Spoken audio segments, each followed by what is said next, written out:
हमारे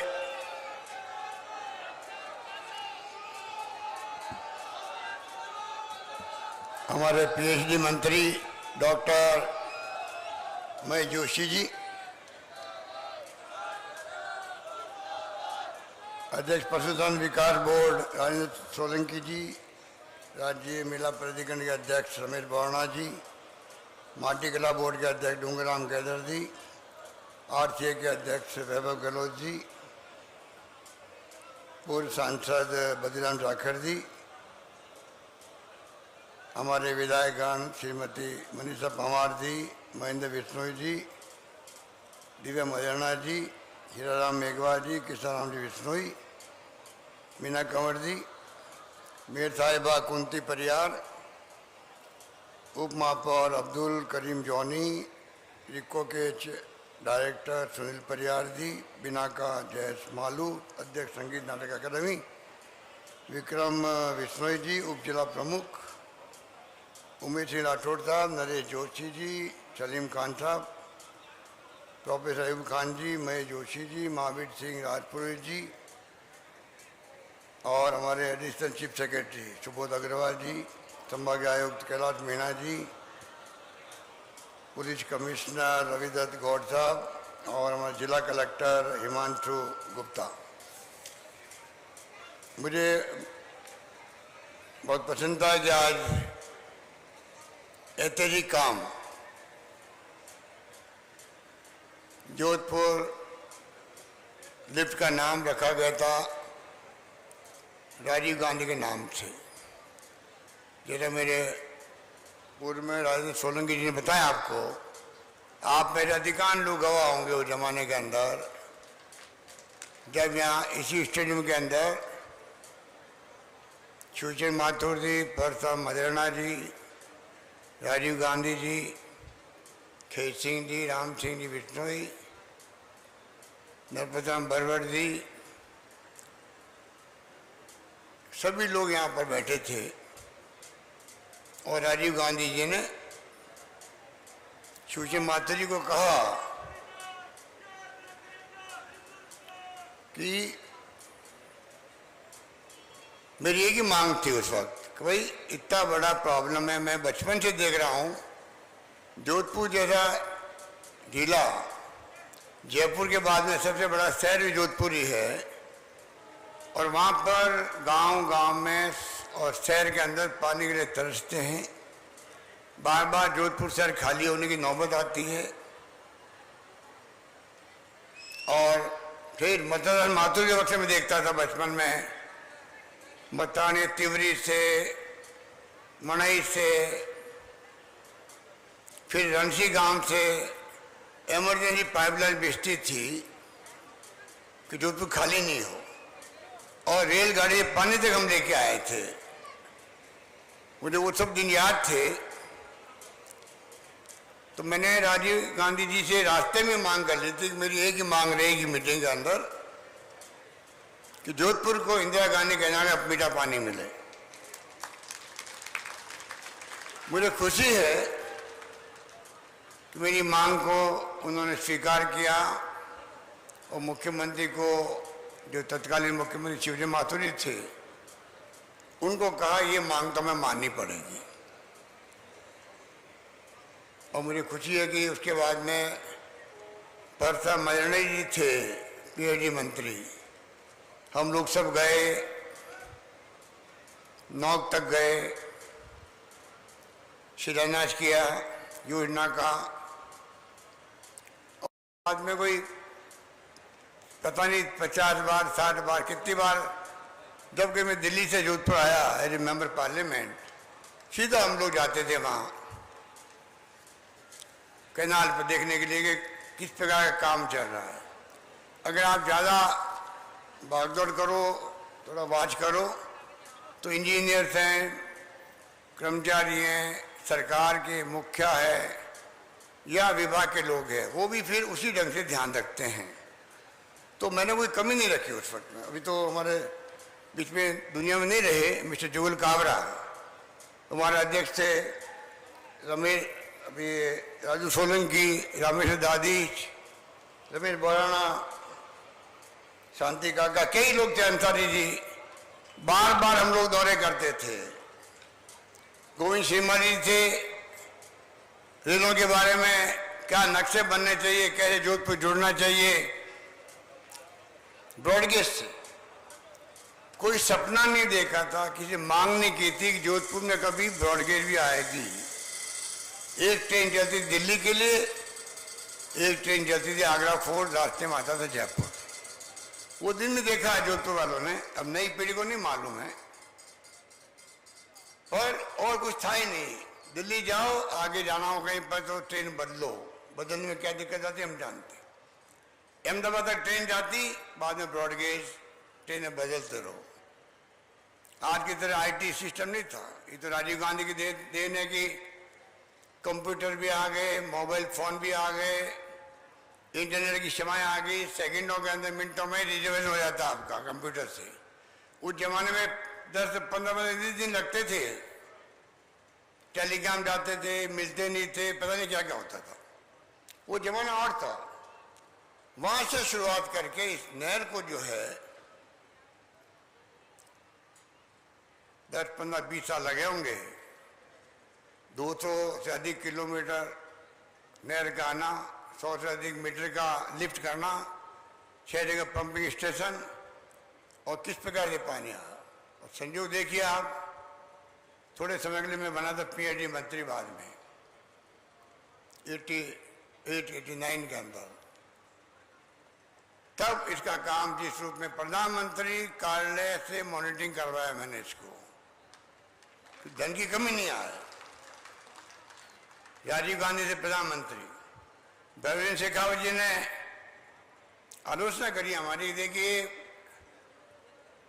राजस्थान सरकार कर नहीं पा रही, मॉनिटरिंग वहां से हो रही है। मैंने कहा भगवत सिंह जी, इसलिए मॉनिटरिंग करवा रहे हैं जिससे कि जो पैसा आना है, आर्मी से भी आना है, एलआईसी से भी लोन लेना है, हमें धन की कमी नहीं आए, टाइम पे बन जाए योजना।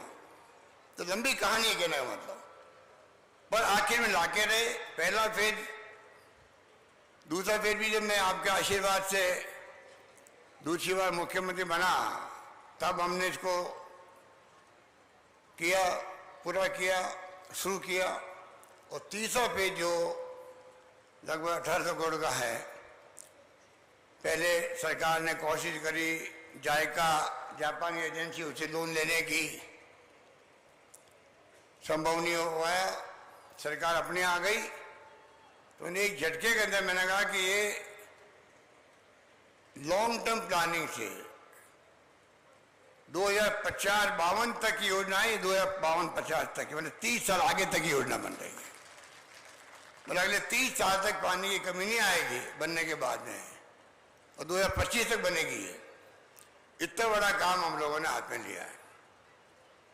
तो मैं आपको विश्वास दिलाता हूं कि इसको हम लोग इस रूप में काम प्रारंभ किया है।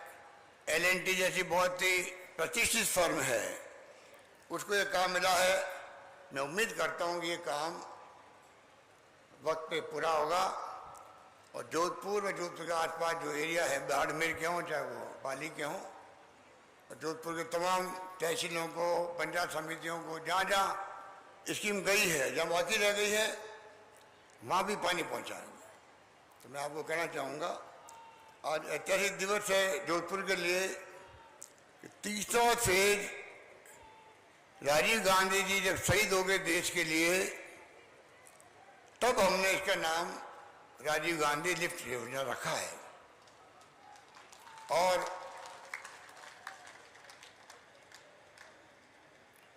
राजीव गांधी को याद करते हुए आज आप लोग जो दूर दूर से आए हो, मैं जब आ रहा था मैं सर्किट हाउस से, तो रास्ते में क्या माहौल था देखने लायक था। वो भी क्या माहौल था। आज तो आप लोग जो है ये थर्ड फेज के लिए आए हो, बस साथ में मुझे लगता है, साथ में लगता मुझे कि जो बजट की घोषणाएं हुई है, बजट की घोषणाएं इस प्रदेशवासियों के लिए हर घर, हर परिवार तक पहुंच गई है, किसी न किसी रूप के अंदर। और थीम वही है जो राहुल गांधी की यात्रा थी, राहुल गांधी की यात्रा थी भारत जोड़ो यात्रा, ये दिव्या मरेना तो उनके साथ भी चली है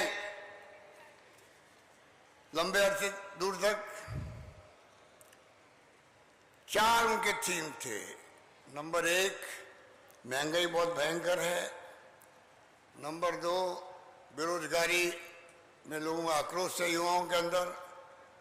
और नंबर 3, आपस में सभी धर्म, सभी जाति, सभी वर्ग के लोग प्यार से रहो, भाई भाई की तरह रहो, मोहब्बत करना सीखो। ये दुश्मनी काम नहीं आती है। महात्मा गांधी ने भी कहा था, हिंसा का जवाब कभी हिंसा नहीं हो सकता है। ये थीम थी उनकी। और नफरत के बाजार में मोहब्बत की दुकान खोलने आया हूं, ये उन्होंने कहा था। और चौथा पॉइंट था, जो गरीब और अमीर है, पैसे वाला है और गरीब आदमी है, उसके बीच में जो खाई है वो बढ़नी नहीं चाहिए। वो बढ़ रही है। जब से एनडीए गवर्नमेंट बनी है तब से खाई बहुत बढ़ती जा रही है, बहुत बढ़ती जा रही है। अगर आप मेरा जो बजट है, मैंने कल कहा मीडिया वालों को, ये बजट इतना शानदार है, समग्र विकास का है, सोशल सिक्योरिटी का है। अगली आने वाली सरकारें देश के अंदर, राज्यों में, वो हमारी बजट की कॉपी को रख करके अपने अपने मैनिफेस्टो बनाएगी। इतना शानदार बजट है। तो आप सोच सकते हो कि जो जो घोषणाएं हुई है वो महंगाई को देख के हुई है, बेरोजगारी को देख के हुई है। 3.5 लाख पहले मैंने घोषणा की थी, 1 लाख की और घोषणा करी मैंने। करीब 4.5 लाख नौकरियां किसी राज्य में नहीं मिलती, राजस्थान में हम लोग दे रहे हैं। इसमें बचत भी है, राहत भी है और बढ़त भी है। जो थीम हमारी है बजट की, वो थीम वही है जो मैंने कहा अभी। 4 मुद्दे लेके राहुल गांधी निकले थे और पूरे देश के हर गांव के अंदर, रास्ता तो एक था राजस्थान होते हुए, पूरे देश के हर राज्य के हर गांव में, हर घर तक उनकी बात पहुंची है। राहुल गांधी 3,500 किलोमीटर की यात्रा क्यों कर रहा है? महंगाई, बेरोजगारी, प्यार मोहब्बत और अमीर गरीबी खाई बड़े ने। पूरे देश का जो आशीर्वाद मिला उनको, हजारों लाखों लोग यात्रा में चले साथ में उनके, आपने देखा होगा टीवी के अंदर।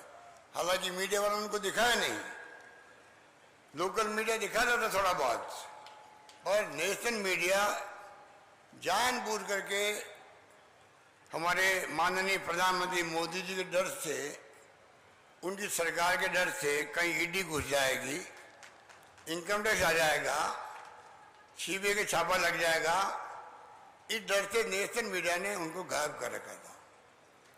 पर सोशल मीडिया जो था, उसमें आप भी शामिल होंगे, उसने कोई कमी नहीं रखी। इस प्रकार से उन्होंने यात्रा बहुत शानदार तरीके से कामयाब रही श्रीनगर तक, और इतिहास बना गई यात्रा। राहुल गांधी का प्रेस कॉन्फ्रेंस सुना होगा आपने, जो रोजगार पक्ष की पकड़ किए थे। तो मैं आपको ये बातें इसलिए कह रहा हूँ, आपके आशीर्वाद से मुझे 42 साल हो गए हैं, मेंबर पार्लियामेंट बना पहली बार में। और जब मैं बना तो मुझे मदना साहब, खेत सिंह जी, राम सिंह जी, नरपतराम बरवड़ जी, राठौड़ साहब हमारे विधायक थे उस वक्त में, ओशिया के बरवड़ साहब विधायक थे, सूरसागर थे, सबने मिलके मेरा नाम प्रस्तावित किया। मैं उम्मीदवार नहीं था लोकसभा के लिए, मैं तो एमएलए का चुनाव हार चुका था यहाँ पर 77 में। सबने मिलके मेरा चयन किया, सबने मुझे सहयोग दिया और मैं कामयाब हुआ। उस वक्त में, आज दिन में मैं देखता हूँ आप मुझे बार बार कामयाब करते हो, एक बार को छोड़ करके। और लगातार मुझे आप तीसरी बार मुख्यमंत्री बनना मायने रखता है।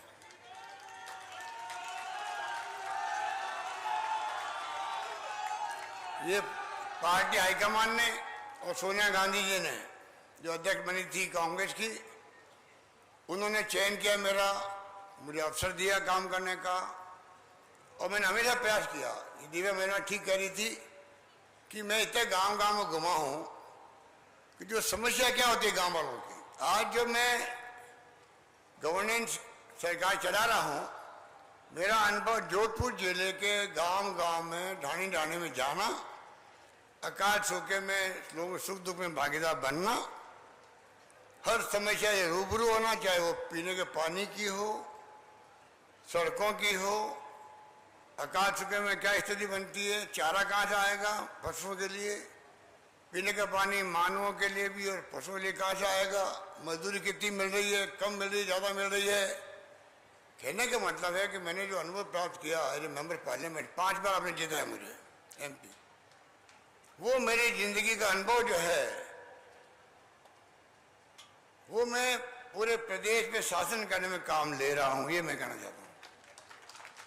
और उसके लिए मैं जोधपुर वासियों का आभारी हूं कि जोधपुर जिले जहां से मुझे आपका आशीर्वाद मिला और मैंने जो है अनुभव प्राप्त किया आप लोगों से, आपकी बातें सुन करके, आपकी सुझाव सुन करके, वो मेरे काम आ रहा है। आज जो हमने इतिहास बनाया राजस्थान के अंदर, जिस रूप में हमने एक के बाद एक बजट पेश किए हों, महेश जोशी ठीक कह रहे थे। और मैं समझता हूं कि अभी आपको कहा गया कि पहले वक्त में 4 अकाल पड़ गए थे, हमने हिम्मत नहीं आ रही, गांव गांव इतने काम खोल दिए, काम के बदले अनाज। आज भी गांव वाले जाके पूछेंगे तो याद करेंगे गेहूं की बोरियां रखने की जगह नहीं रही घर के अंदर, इतनी हो गया। और तो और अगर जमाना ठीक होता तो इतनी पैदावार नहीं होती, उसे ज़्यादा गेहूं मिल गया उनको। जाइए आदिवासी क्षेत्र में, उदयपुर, डूंगरपुर, बांसवाड़ा, आज ही पूछिए उनको क्या कहते हैं वो लोग, कोई कमी नहीं रखी। चुनाव फिर भी हम हार गए, कर्मचारी खिलाफ हो गए, स्ट्राइक को हमने फेस किया। समय समय की बात है, हम हार और जीत से नहीं घबराते हैं। हम अपना संकल्प जिंदगी का बचपन से, सेवाई धर्म है, सेवाई कर्म है, ये संकल्प है हमारा। और मैंने कहा मैं थांसू दूर नहीं, वो मैं आज भी मन में रखता हूं, हमेशा मैं करीब रहने का प्रयास करता हूं। इस बार ये भैया चुप रहो, इस बार जो है कोरोना आ गया, मुझे हार्ट का स्टेंट लग गया। कोरोना के बाद में मैं आपको आगाह करना चाहूँगा, ये कोरोना के बाद में जो बीमारियां हैं लोगों को, लोग समझ नहीं पा रहे हैं, मैं आपको समझाना चाहता हूँ। मैंने कई बार मेरे मोबाइल में ट्वीट भी किया है समझाने के लिए। कोरोना के बाद में किसी को शुगर की बीमारी हो गई, किसी को हार्ट की हुई है, किसी को किडनी की हुई है, किसी की BP हो गई है, किसी के निमोनिया हो गया है। ये कोरोना के बाद पूरे देश नहीं, पूरी दुनिया के अंदर खांसी भी होती है तो पहले 2, 4, 5 दिन खत्म हो जाती थी, अब महीना भर 20 दिन चलती है। कहने का मतलब ये है कई लोग मर रहे हैं, हार्ट अटैक होता है उनको। मैं तो बच गया हूँ, आप समझ लीजिएगा, वरना जो ऐसे तरीके से हार्ट अटैक होता है कोई सोच नहीं सकता। कहने का मतलब कि युवा लोगों की डेथ हो रही है, लोग समझ रहे हार्ट अटैक हो गया, हार्ट अटैक नहीं हुआ। कोरोना के बाद में जो प्रॉब्लम है, कोरोना के बाद में प्रॉब्लम आई है पोस्ट कोविड, उसके कारण की डेथ हो रही है। आप नहीं देखते हैं टीवी के अंदर, और डांस करते करते हस्बैंड वाइफ मंगनी हुई थी उनकी, दोनों मर गए। एक डांस कर रहा था जम्मू के अंदर, यंग लड़का था, लड़की बना हुआ था, कुछ था, वो पड़ गया, लोगों ने देखा एक्टिंग कर रहा दिखता, फिर मालूम पड़ा तो मर गया है। ये तमाम जो बड़े बड़े डॉक्टर कहते हैं ये तमाम पोस्ट कोविड प्रॉब्लम है। आगाह करना चाहूँगा आपके माध्यम से पूरे प्रदेशवासियों को पुनः, अभी आप बैठे हो तो पूरे प्रदेश में चल रहा है, लाइव चल रहा है, कि मैं कहना चाहूँगा ध्यान रखें, पोस्ट कोविड है, कोई प्रॉब्लम डॉक्टर को दिखाएं, इलाज कर रहे हैं बचने के लिए। तो मैं आपको जो कह रहा था कि हमारी थीम वही है, कैसे राजस्थान मुझे अवसर दिया है। मैंने आपको पहले भी कहा था, मेरी जिंदगी में जब पहली बार मैं मुख्यमंत्री बना तब मैंने आपको कहा था कि मेरे जहन में हमेशा ये रहेगा, मुख्यमंत्री बल्कि मैं मेंबर पार्लियामेंट बना तो मैंने कहा मेरे जहन में रहेगा। रात को 2 बजे की बात है, मजरा साहब बैठे हुए थे घंटाघर पे और नेता बैठे हुए थे सब लोग। मैंने कहा कि मुझे अवसर जो मिला है, मैं हमेशा कोशिश करूंगा कोई शिकायत नहीं आने दूं देश के किसी कोने से, किसी प्रकार की। और आपको मैं अधिकार देता हूँ, आप मेरा कान पकड़ना, मैं कोई शिकायत मेरी आ जाए तो। ये मैंने कहा था घंटाघर की मीटिंग कर 2 बजे। और ये भी कहा था मैंने कि मैं चाहूँगा कि जोधपुर वासियों का, मेरे अपने परिवार का, समाज का, मैं इस प्रकार काम करूँ जिंदगी के अंदर, उनको नीचा नहीं देखना पड़े। तो मुझे गर्व है आज जोधपुर वासियों को नीचा देखने नौबत कभी नहीं आने दी मैंने 40-42 साल के अंदर।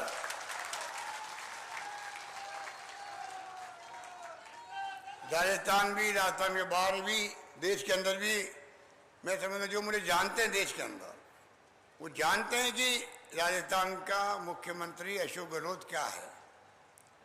ये सब जोधपुर वासियों का आशीर्वाद का परिणाम है, ये मैं कहना चाहता हूँ आपको।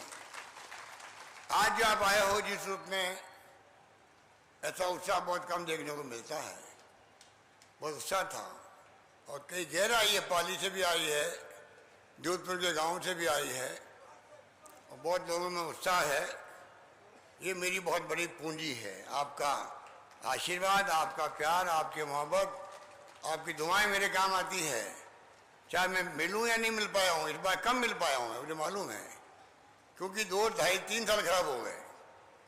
ये तो हिम्मत की बात है कि मैंने उसके बाद में भी हर बजट जो पेश किया है वो बेमिसाल है, वो बेमिसाल है। ये कोई मामूली बात नहीं। आप 25 लाख का बीमा कर दो, हिंदुस्तान में दुनिया के किसी मुल्क में नहीं है 25 लाख का बीमा। 25 लाख का इलाज फ्री हो आपका, 10 लाख का था तभी बहुत बड़ी बात थी। हमने मोदी जी को कहा था आप 10 लाख का बीमा करो, अब तो 25 लाख हमने कर दिया। कोई ट्रांसप्लांट कराना हो, किडनी का, लीवर का, आप जानते हो कितने खर्चे आते हैं, गहने बिक जाते हैं, मकान बिक जाते हैं मेरे गरीबों का। हमारे यहाँ संस्कार है, माँ बाप बूढ़ा भी 80 साल का है, डॉक्टर कहते था ये ठीक नहीं होंगे, तो भी हम माँ बाप को बचाने के लिए घर बेच देते हैं, गहने बेच देते हैं। लाख लोगों, 2 लाख लोगों, 5 लाख लोगों, मेरे माँ बाप बचने चाहिए, हमारे संस्कार है।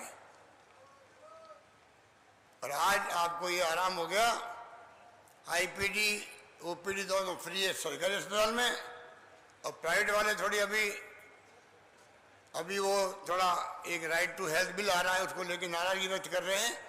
मुझे उम्मीद है कि हम उनको मना लेंगे। 800 अस्पताल प्राइवेट भी, वो भी जुड़े हुए हैं। इस प्रकार से हमने व्यवस्था कर रखी। अभी हमने एक और निर्णय किया अभी 3-4 दिन पहले, अगर कोई ट्रांसप्लांट करना है हार्ट का या किडनी का या लीवर का, तो राजस्थान के बाहर भी अगर आप कहीं भी जाना चाहो, चाहे वो चेन्नई जाओ, बेंगलोर जाओ, मुंबई जाओ, तो जो हमने पैकेज बनाया का 20 लाख का, 30 लाख का, वो आपको मिलेगा। आप कहीं जाओ, अगर पैसे वाला आप हो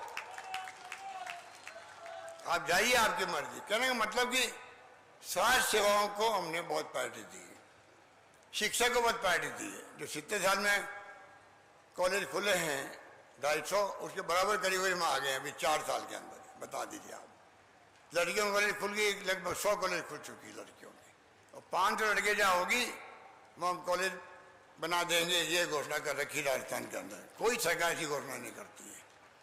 तो शिक्षा के अंदर हमारा, और जोधपुर तो अभी महेश जोशी जी कह रहे थे, कौन कह रहे थे, राजू सोलंकी कह रहे थे कि जो संस्था हमारे यहाँ पर है देश के किसी राज्य में नहीं है। सारी संस्था एक शहर में होना। कितनी यूनिवर्सिटी बन गई है। जब मैं पहली बार मुख्यमंत्री बना तो 6 यूनिवर्सिटी थी राजस्थान के अंदर। आज 95 यूनिवर्सिटी बन गई राजस्थान के अंदर, 95 यूनिवर्सिटी बन गई है। और जोधपुर देख लीजिए आप, आयुर्वेद की अलग बन गई, कृषि की अलग बन गई, FDDI बन गया, वेटनरी बन गई, लिफ्ट बन गई, संस्था आ गई।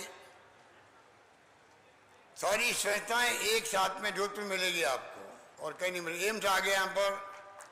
अभी मैंने और एक विश्वविद्यालय खोल दिया है, जैसे राजस्थान जयपुर में है RUHS, जहाँ शानदार इलाज हुआ था कोरोना का। Rajasthan institute of health services, उसी पैटर्न में मारवाड़ के नाम से मैंने यहाँ पर विश्वविद्यालय खोला है, मेडिकल का खोल दिया एक और जोधपुर के अंदर भी। एक दिव्यांगों के लिए, जो अपंग लोग हैं, भाई बहन हैं, उनके लिए अलग इंस्टीट्यूट खोल दिया हम लोगों ने जोधपुर के अंदर। कहने का मतलब है कि जोधपुर में भी जाल बिछा दिया शिक्षा का। IIT आ गई यहाँ पर। किसे कहता IIT आना? कहने का मतलब ये कि शिक्षा में, स्वास्थ्य में तो हमारा जोर है ही है। बिजली में, सोलर में हम लोग, बड़ला जो है फड़ोदी में, बाप में, वो बड़ला पूरे देश में नंबर 1 है सोलर ऊर्जा का हब के रूप में। इतना भयंकर वहाँ पर काम हुआ है। और पूरा आपके, पूरा जैसलमेर, बाड़मेर, जोधपुर, सब जगह पर आपके सोलर का लंबी लाइन लगी हुई है बड़े बड़े इंडस्ट्रीज की लगाने के लिए। बिजली की कोई कमी नहीं रहेगी। थोड़ी बहुत कमी इस बार हुई है, कोयला नहीं आ पाया टाइम पे, कई प्रॉब्लम चलती रहती है। पर बिजली में भी हम लोग आज आत्मनिर्भर बन चुके हैं करीब करीब। इसलिए पहले रात को बिजली मिलती थी, अब 16 राज्यों में, 16 डिस्ट्रिक्टों में दिन को मिलती है। बाकी डिस्ट्रिक्टों में करने का प्रयास कर रहे हैं। हालांकि आधा दिन बाद मिलने लगे, फिर भी हम चाहेंगे पूरा उनको मिले। तो कहने का मतलब है कि हमने जो भी फैसले किए हैं पानी के लिए, जल जीवन योजना, मैं जोशी ने आपको कहा कि आधा पैसा केंद्र दे रही, आधा पैसा हम दे रहे हैं। हर घर में नल पहुंचे। हम कोशिश कर रहे हैं कि नल तो पहुंच जाएगा। अगर नल पहुंच गया, पानी नहीं पहुंचेगा, वो क्या करेगा परिवार? पानी की व्यवस्था जो हो, उसलिए हमारी लड़ाई है। अभी जो बता रहे थे मैं जोशी जी, ERCP की, प्रधानमंत्री के मुंह से कोई घोषणा हो जाए 13 जिले की, अब ये घोषणा हो जाती मान लो राजीव गांधी जी के मुंह से, और बाद में ये योजना लागू ही नहीं होती, तो क्या बीतेगी बताओ? क्या आप सोचते हैं उनके बारे में? कि राजीव गांधी मुख्यमंत्री जी, परसों मरना जी, यहाँ का मैं डिप्टी मिनिस्टर बन गया था इंदिरा जी के साथ में, हम सब बैठे हुए हैं, घोषणा हो गई और काम ही नहीं बढ़ा। यही स्थिति हुई ERCP की। प्रधानमंत्री की मुंह से घोषणा हो चुकी है,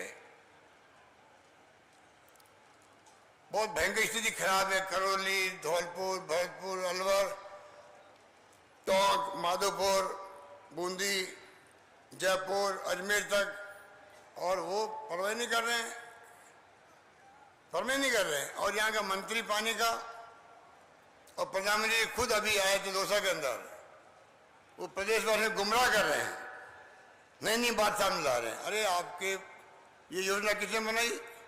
हमने नहीं बनाई थी, हमारे पहले सरकार थी वसुंधरा जी की, उनके वक्त बनी हुई है।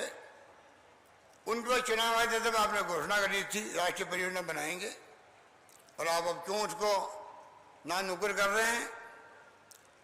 फिर भी हमने 9,500 करोड़ रखा पिछली बार, अब उसको बढ़ा दिया, 13,500 करोड़ रखा है, पर उस योजना को पूरा करके रहेंगे, ये हमने संकल्प किया।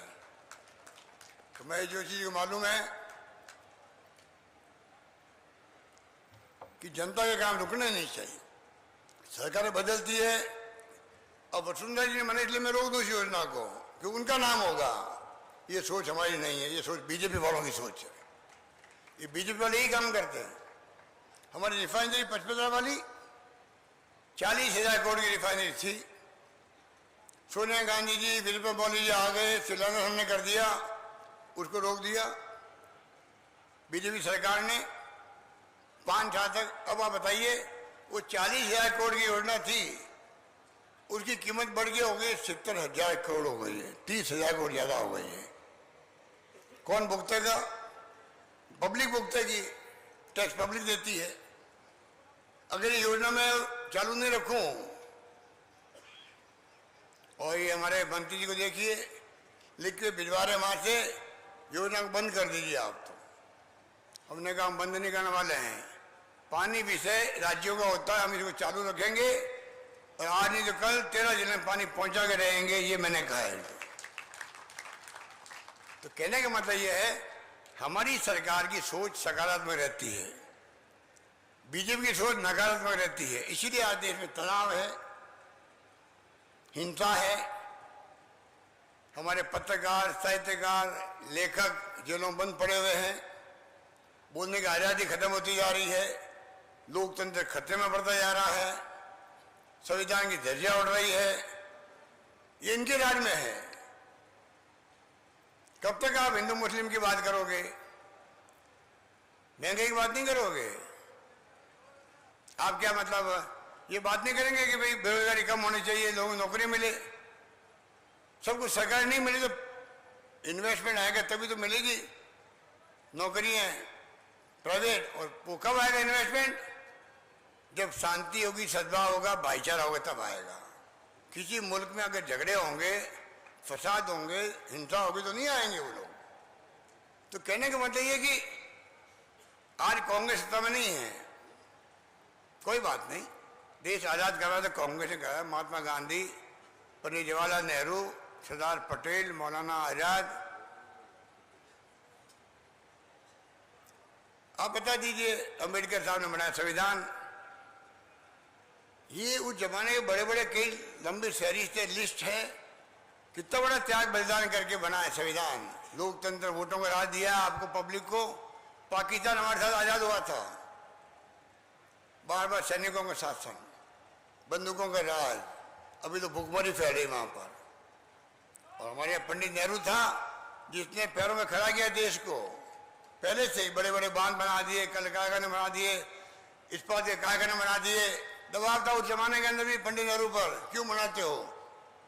अमेरिका, रशिया कहते थे हम दे देंगे आपको इस्पात, फिर उनके भीख मांगते फिरते अभी तक 70 साल के बाद में भी। उन्होंने कहा नहीं, हम अपने पैरों पर खड़ा होना चाहते हैं। वो आज नींव पक्की जो हमारी देश की है, वो हमारे काम आ रही है।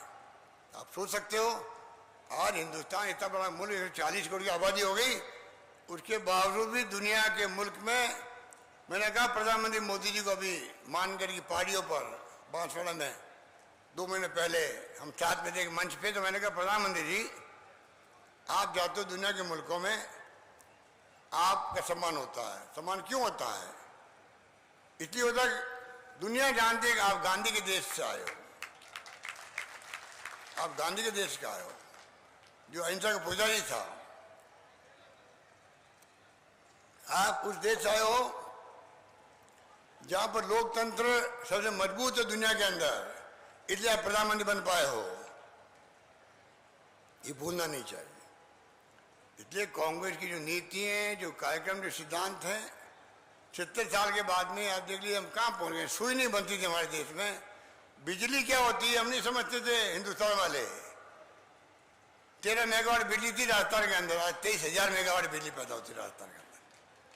राजा महाराजाओं के महलों में टिमटिमाती थी बिजली पहले जनरेटर से। बिजली क्या होती, कहाँ प्लांट लगे हुए थे। और मोदी जी कहते हैं 70 साल में क्या किया कांग्रेस ने। अरे 70 साल में आपको प्रधानमंत्री बनाया कांग्रेस ने। अगर लोकतंत्र नहीं जिंदा रहता, कौन आपको पूछता, कौन प्रधानमंत्री बनाता आपको? प्रधानमंत्री बने हो तो इसलिए बने हो, कांग्रेस ने 70 साल के बाद में भी इस देश में लोकतंत्र को कायम रखा है। इंदिरा गांधी चुनाव हार गई है भाई, सुनो सुनो सुनो सुनो, अरे भाई, इंदिरा गांधी चुनाव हार गई, 1 सेकंड नहीं लगाया मुरारी भाई देसाई की सत्ता सौंप दी। कितनी बार ऐसे किस्से हो गए। राजीव गांधी जी सत्ता सौंप दी वीपी सिंह जी को, जिन्हें झूठा बदनाम किया राहुल गांधी को, राजीव गांधी को।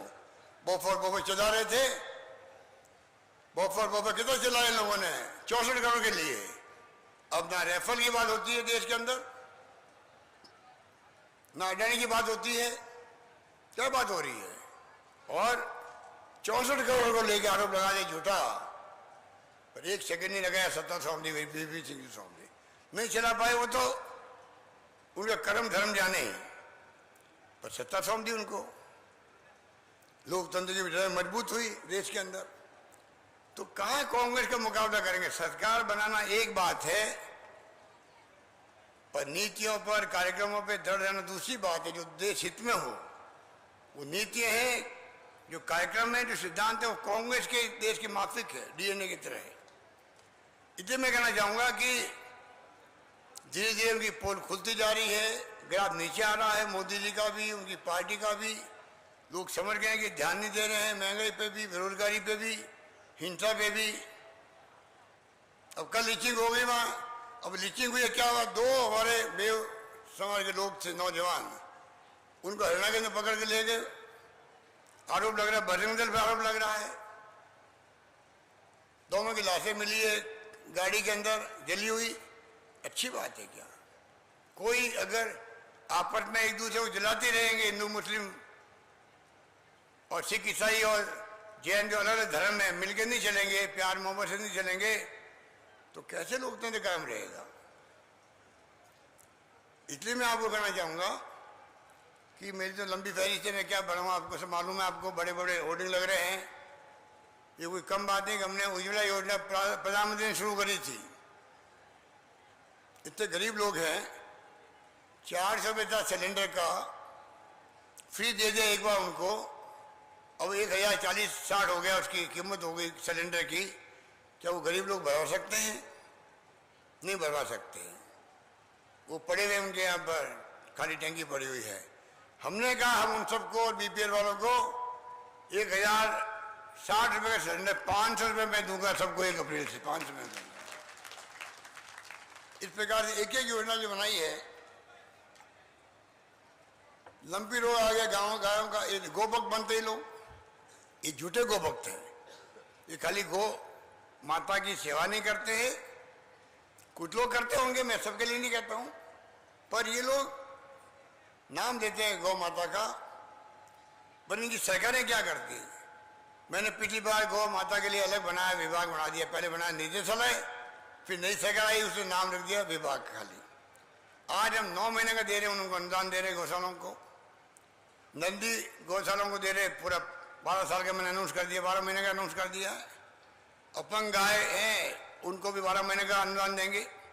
लंपी रोग में गाय मर गई, हमने प्रधानमंत्री को रिक्वेस्ट की आप कृपा करके इसको कोविड कोरोना की तरह ही ट्रीट करो, तो जो गाय मर गई उन पशुपालकों को कुछ पैसा मिल जाएगा। मना कर दिया। मैंने 40,000 रुपये प्रति गाय जो मर गई उनके परिवार को देने की घोषणा कर रखी, और आगे के लिए बीमा कर दिया गायों का भी मनुष्यों की तरह। दुधारू पशुओं का 40,000 रुपये का बीमा एक पशु का हिंदुस्तान में कहीं पर है। तो मैं आपको क्या बताऊं क्या क्या हमने किया है, पर सब जानते हैं आप लोग। हमने किसानों के लिए 2000 यूनिट फ्री कर दी, बिल आएगा नहीं, 15 लाख किसानों को बिल नहीं आएगा। 100 यूनिट फ्री कर दी उपभोक्ताओं को, 1 करोड़ लोगों का बिल नहीं आएगा, 0 बिल आएगा उन लोगों के 100 यूनिट खत्म करने से ही। और 100 यूनिट बाद में भी रेट कम कर दी गई, आपको मालूम है। तो हमने तो जो कहा वो किया है, और मैं समझता हूँ कि कमी नहीं रखी हमने। नंदीशालाओं के लिए नहीं कोई बनाता है, उनके लिए अलग हम इमदाद कर रहे हैं। ये बड़े नाटकबाज लोग हैं। पूरे 5 साल में 143 करोड़ रुपये खर्च किए गायों के लिए गाँव ने। हमने दिया 2200 करोड़ रुपये खर्च किए अभी 4 साल के अंदर के लिए। ये क्या गोभक्त बनेंगे। हिंदू मुस्लिम करते करते टाइम पास कर रहे हैं। राज करना एक बात है, मैंने कहा आपको, दुनिया में छवि बनाना दूसरी बात है। इसलिए मैं कहना चाहूंगा, एक और बात मैंने अभी उठाई है, सोशल सिक्योरिटी। आप ध्यान से सुना, एक मजदूर भी काम करता है। ये बड़ी बड़ी बिल्डिंग बनती है, आप देखते हो अट्टालिकाएं, वो खाली मशीनों नहीं बनती है, मजदूरों से बनती है। और मजदूर जब 55-60 साल का होता है, सही साथ नहीं देता उसका भी। आप बताइए वो क्या करे जिंदगी भर, पेंशन होती नहीं उसकी कोई। तो हमने कहा जितने बुजुर्ग लोग हैं मजदूर का अलावा भी, मैंने 1 करोड़ लोगों को मैं पेंशन दे रहा हूँ राजस्थान में, 1 करोड़ लोगों को पेंशन दे रहा हूँ।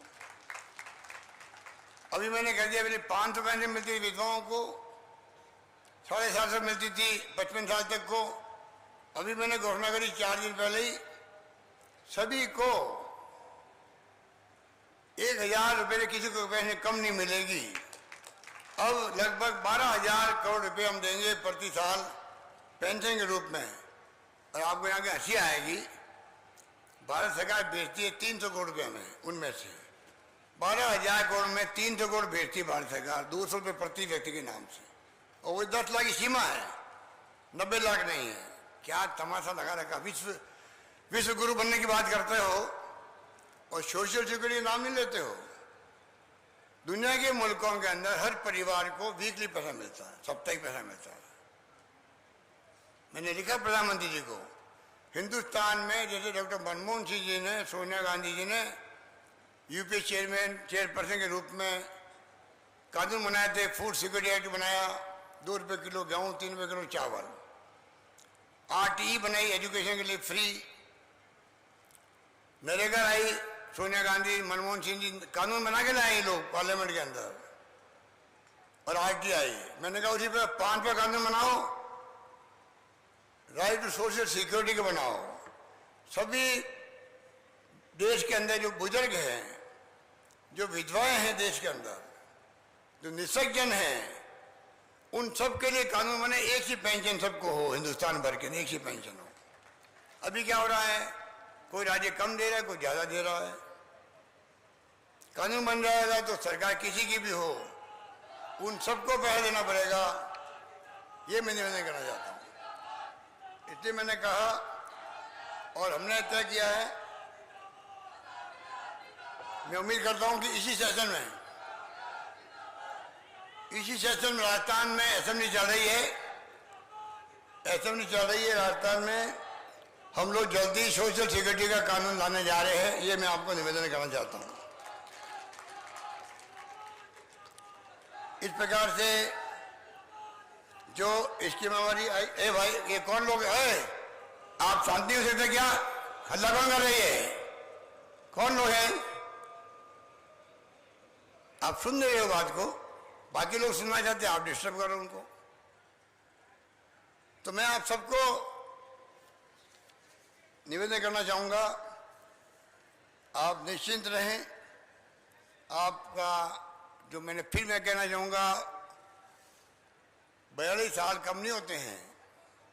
जब से मैंने चुनाव लड़ना सीखा तो 27 साल हो गए। 76 में इलेक्शन लड़ना मैंने पहले शुरू किया था, यूनिवर्सिटी के लगे पहले लड़ा उसके भी।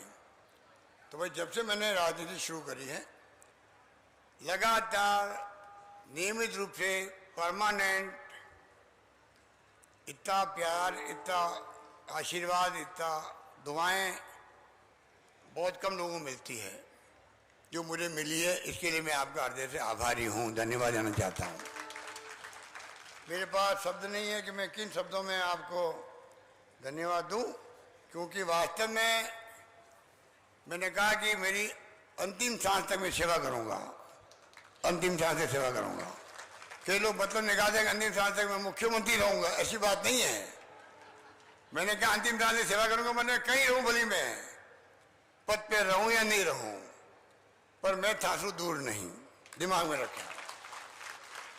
परमानेंट आपके लिए हमारे दरबारे खुले रहेंगे, राजस्थान वासियों के लिए भी और विशेष रूप से जोधपुर वासियों के लिए तो है ही है, कि उनसे मैंने सीखा है।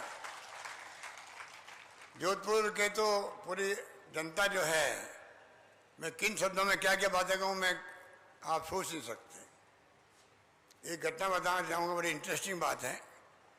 पहला इलेक्शन में जीत गया तो हम लोग धन्यवाद देने गए थे गांव के अंदर, प्रताप मरना जी, राम सिंह जी सब साथ थे मेरे, नरप्रताम जी सब लोग। तो उस वक्त से पता नहीं बच्चे जो है छोटे 4, 5, 6, 7 साल के, वो मुझे हाथ मिलाते हैं, आज भी अब तो मैं 70 साल का हो गया हूं, तो भी हाथ मिलाते बच्चे मुझसे आज भी, उस पर भी हाथ मिलाते थे। तो मदन साहब ने कहा ये अशोक बहुत चालाक है, अभी ये हाथ सबसे मिला रहा है एक एक बच्चे से, ये बड़े होंगे तो इनके वोटर बन जाएंगे। और वही हुआ है, वही हुआ है। मैं हाथ मिलाता चला गया और काबा बनता गया है, ये मैं कहना चाहता हूँ। तो कहने का मतलब है कि अब मैं यहाँ खड़े कहूँ क्या कहूँ वो कम है, पर मैं इतना कह सकता हूँ कि जो मेरा बजट आए हैं उनको आप कृपा करके, मैं अपनी सब जगह कर रहा हूँ। हमारे बाहर लोग कई बैठे हुए हैं धूप के अंदर भी, थोड़ी गर्मी होगी अचानक ही, राइट लेफ्ट दोनों जगह देखिए, दाएं बाएं, हजार लोग आप आए हो। मैं एक अपील करूंगा आपसे, क्योंकि जब आपका नुमाइंदा पूरे प्रदेश की सेवा कर रहा है, आपको बुलान दे रहा हूं, जोधपुर में कोई परिवार 25 लाख का बीमा फ्री है वैसे सबके लिए, पैसे वाले कोई है तो 850 रुपये उससे लगा लेते हैं वहां पे।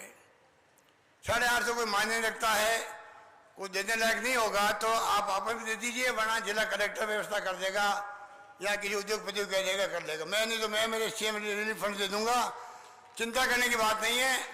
मैं चाहता हूँ पूरा राजस्थान का प्रत्येक परिवार और जोधपुर का प्रत्येक परिवार 25 लाख के बीमा से जुड़े। और ये भी मैं कहना चाहूंगा, कोई गलती से नहीं जुड़ा है और भर्ती हो गया अस्पताल में तो ही मैंने व्यवस्था कर रखी है, अस्पताल इतना करेगा कलेक्टर को, तो कलेक्टर उसको उसी को जोड़ करके इलाज शुरू करवा देगा, ये भी मैंने कर रखा है।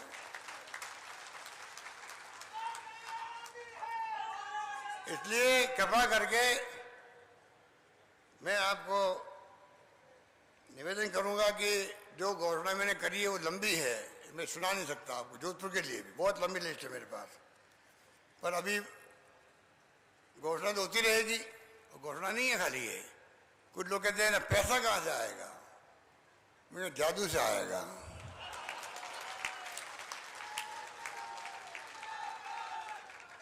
पैसा कहाँ से आएगा? मैंने कहा गुलाब कटारिया जी, देता प्रतिपक्ष, अभी आपकी स्थिति बन गई है कि पैसा कहाँ से आएगा पूछ रहे हो आप। इतना शानदार बजट दिया मैंने, सोच समझ के दिया, ओपी लागू की मैंने कर्मचारियों के लिए, मान्य दृष्टिकोण से करी मैंने। बुढ़ा पे मैंने उनको लगे कि भाई हाँ मैं सुरक्षित हूँ, उसका मैंने ध्यान रखा है। तो मैंने कहा पैसा जादू से आएगा, चिंता मत करो। अगर मैंने बजट बनाया है, पिछली बार भी ये कहते पैसा कहाँ से आएगा, और आपको खुशी होगी जान करके, 3 4 5 मैंने बैठे हमारे, पूछो इन सबको कि जो घोषणा हुई है वो घोषणा में कोई बाधा आई है क्या? हर एमएलए मुझे कह रहा साहब जो घोषणा ही हुई है हमारे यहाँ लागू भी होगी, अधिकारिक घोषणा है, 90% घोषणा लागू होगी राजस्थान के अंदर पिछले बजट की। किसकी बात करते हैं? ये बजट पेश किया गया है, घोषणा पूरी होगी। आप खाली इतना ही काम करें मेरा, एक तो कोई आपके गांव में बच्चे नहीं बेचारा, कोई गरीब है या अनपढ़ है, समझ नहीं पाया है, जानकारी नहीं है, आप तो ये मीटिंग तक आए हो, अगवा लोग हो, आप तो नेता हो, कार्यकर्ता हो, बाकी लोग क्या है गांव में बैठे हुए हैं, किसी को मालूम नहीं हो सकता। आप कृपा करके मेरी भावना पहुंचाओ, सब स्कीम पर आप खुद पढ़ो, उनको बताओ आपको लाभ मिल सकता है। जानकारी के अभाव में कई बार वंचित हो जाता है आदमी लाभ से, वो कम से कम आप सुनिश्चित करें, ये मेरा आपसे निवेदन है। और इन योजनाओं का जितना 50-50 हमने करने का प्रयास किया, इस बार होर्डिंग लगाए हैं, उससे नहीं है, जब आप खुद कहेंगे उस बात का वजन होगा, उसको इमदाद होगी, कैसे मदद लेनी है, क्या करनी है। प्रयास करें हम लोग, हर गांव में हम वॉलंटियर्स बना रहे हैं, वॉलंटियर्स बना रहे हैं, एक आदमी को 50,000 वॉलंटियर्स बना रहे हैं गाँव के अंदर। 5,000 हमने राजीव गांधी के नाम से युवा मित्र बनाए हैं, 2,500 बना दिए, 2,500 बनाएंगे। प्रयास करें कि वो लोग भी अपना काम करें। असली काम तो जो कार्यकर्ता होता है राजनीतिक, वही काम करता है, सरकार उसी से बनती है, मजबूत उसी से होता है संगठन। तो मैं कहना चाहूँगा आप जो ही लोग आप पधारे हो, मैं अपील करना चाहूँगा कि हमें 36 कौम की सेवा करनी है, सभी वर्गों की सेवा करनी है, जो गरीब है, दलित है, पिछड़े है, आदिवासी है, उनका विशेष ध्यान रखना पड़ता है। इस प्रकार से हम सब मिलकर के राजस्थान की सेवा का संकल्प लें। आपका मारवाड़ का नुमाइंदा नंबर 1 श्री राजस्थान जयनारायण विहार बने थे मुख्यमंत्री, बाद में बरकतुल्लाह खान साहब बने थे मुख्यमंत्री, और तीसरा मुझे अवसर मिला है मारवाड़ के आदमी को। मारवाड़ के लोगों की जिम्मेदारी ये बनती है, आप राजस्थान भर की सेवा करोगे तो आपका नाम राजस्थान के हर जिले के लोगों के गांव में मान सम्मान बढ़ेगा आप सबका। ये दिमाग में रखें कि आपका नुमाइंदा अगर मुख्यमंत्री है, वो फैसले कर रहा है, वो फैसले सब जगह जा रहा है, इसलिए वो उसका जो है